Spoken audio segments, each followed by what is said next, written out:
आमच्याकडे उन्हाळ्यात शक्यतो रात्रीचंच किंवा सकाळचंच असं भिजवतात, कारण मस्त पिकांना पण एकदम थंडावा मिळतो आणि छान भिजलं जातं, टवटवीत फ्रेश राहतात सकाळी वगैरे असं.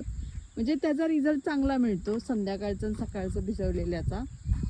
उन्हात भिजवलं तर कधी कधी असं उन्हाचा झटका बसू शकतो, त्याच्यामुळे शक्यतो संध्याकाळचंच भिजवतो आपण.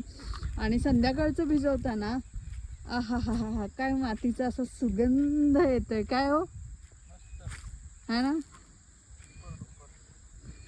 आणि कसं असं वातावरण बघा ना, काय भारी असं हवेत गारवा झालाय.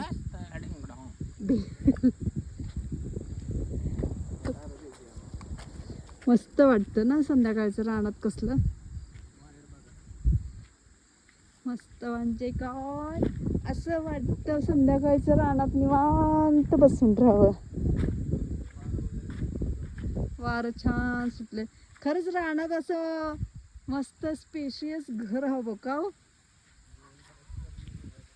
घरच पाहिजे है ना.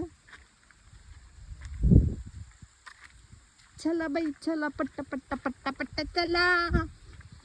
आता दार देणार साहेब आमची. आ मला कशाला आणलंय, मोकळाच लोडणं आणलंय मागून. हा पाणी, हा इकडे पाणी आलं ना.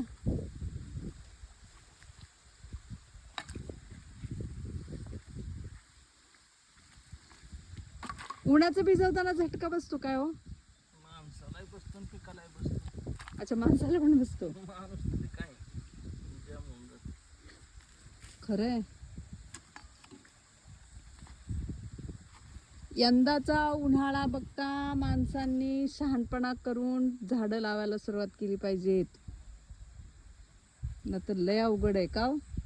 पुढच्या वर्षी गावाकडे सुद्धा एसी बसवावे लागतील असाच उन्हाळा राहिला तर. काय होते ते तर आहेच आहे. घरात एसी, रानात काय करणार, बाहेर जाणार नाही, खरंच माणसांनी झाडं लावायला सुरुवात केली पाहिजे.